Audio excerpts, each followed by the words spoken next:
this isn't really going to be much of an intro. I squatted last night. Had a good leg session, but I only recorded my squats because everything else is extremely straightforward. And I'm going to break down my squat movements. And I didn't record the mobility work I did, but I probably could just, give a general explanation of what I do. And then the next time I squat, I'll really go down into my mobility training and what helps with me. Anyways, I'm leaving for the gym. I'm training back and shoulders today. Gonna get a nice pump. So this is gonna be a double upload, basically. Just legs, back, and shoulders in today's video. So yeah, I'm really just gonna be posting the squat video. I'm gonna freeze frame it and then break down each separate movement of my squat, the things I've learned, the things I tell other people, and the things I study, and then basically just the stuff I'm doing for back today. Extremely straightforward, good back day. Yeah, so thank you, and then I might do a little something after the video, I don't know. Thank you.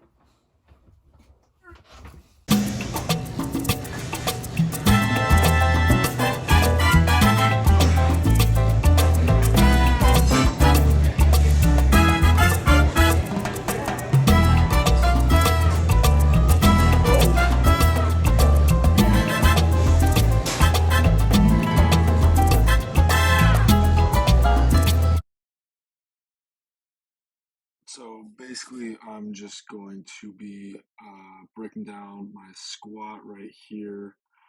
So as we look at it, this is just the basis of the squat. I'm set up, and the emphasis I want to put into this is obviously I do high bar squats. There are many variants when it comes to squatting. There's high bar and then there's low bar. I'm personally a high bar squatter. Everybody is different in those regards, so let that be known. I high bar squat, and for me, I have a about shoulders width stance, as most people should. I keep my knees just slightly bent. I have the bar relatively high up on my back, and then with this, it's really putting emphasis into bracing. And with this, I am now getting into the beginning of my squat. I'm trying to drop the ass, and what I imagine is that I'm trying to keep the bar going in a straight line up and down. Now, obviously, every once in a while, you're going to lean forward a little bit, or you might lean back slightly, or there might be a little indifference, and you might be going to the side. There's no problem with that. It's normal. Not everybody's going to have a perfect squat every time through. So I'm going down into it. When I brace, I put major emphasis on kind of tightening up my lower back, not in a negative connotation, but from the manner of I want to keep it all aligned. So then I start dropping the ass, my knees start moving forward, and I'm really kind of initiating the whole process of my squat. Now, I squat for depth. For me, it's been what's best. My knee health has improved significantly, and it's best for me. So now I am just about getting into the deepest part of my squat. And everybody has stuff they need to improve on with their squat. There's no problem at all with having things you need to improve on in your squat, because I have my own things I need to improve on. If I were to zoom in on this picture, you can see that my right heel is slightly elevated off the ground.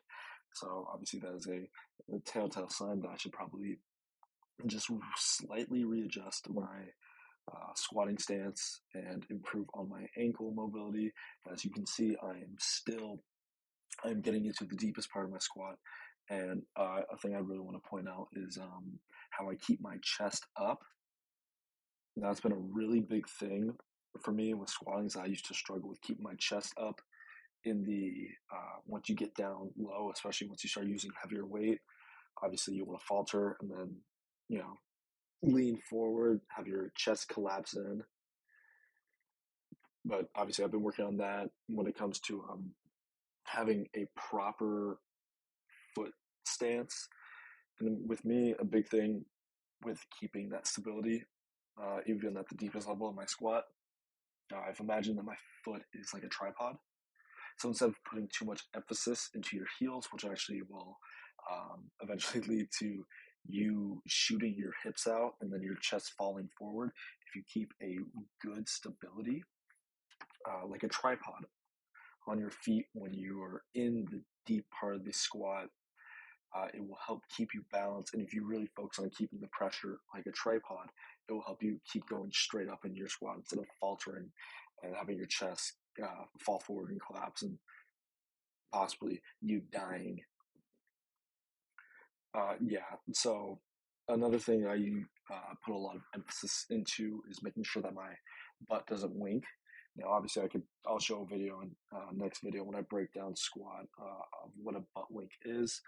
Now, this part right here, I am on the upward trend of my squat.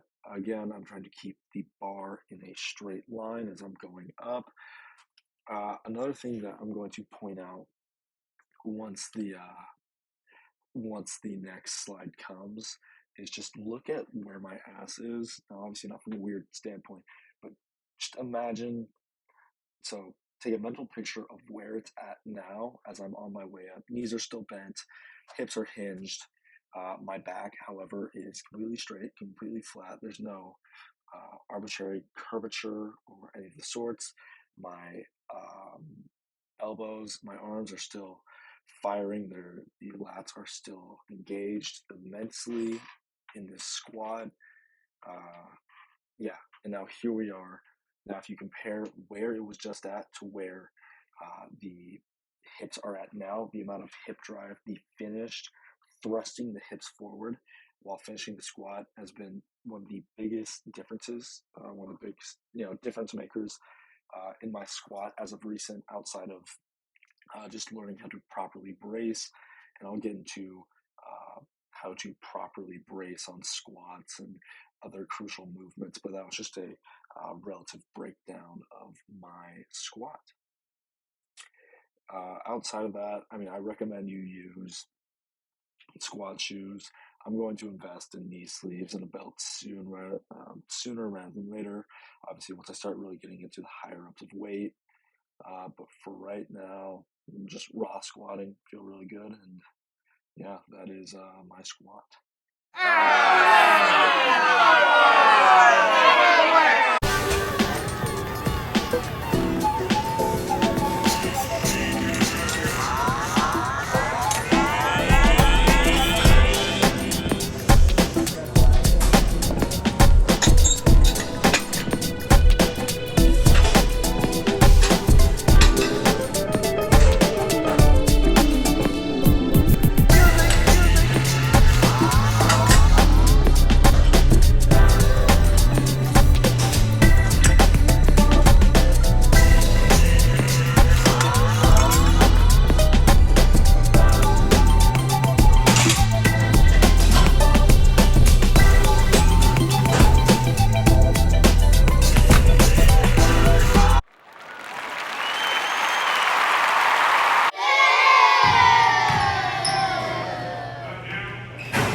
Really waiting for my MacBook to finish updating, and then I can get working on the video. Special guest in today's video. I'm just gonna have the actual content played before this. So yeah, special guest Steegy.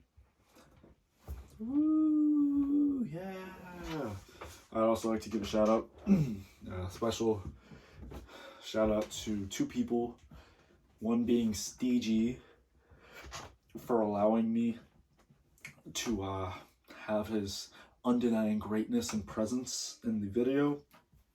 Thank you, Steegy, for really helping promote this brand, this aspiration of mine. Thank you. The other shout out goes to Jordan Barrage Green, otherwise known as Prod J Boogin or Bass J Boogie.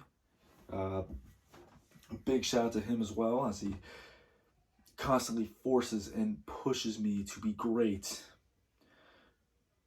no matter how ruthless those tactics are. He keeps pushing me. I will be leaving their Instagram information down below in the description. Check out their accounts. Jordan has nothing posted on his Instagram, but check out Steegy, listen to some of his music. Talented artist, West Seattle legend, and a man I'm blessed to call friend. Though he did dodge the smoke and would not allow me to interview him. I don't understand why, but hopefully we will have more collabs coming in the near future. Maybe he can produce a little fun intro song for me. Grant, if you're seeing this, do it. Or don't. I have no power here. Yeah, so I hope you guys enjoyed the video. Thank you.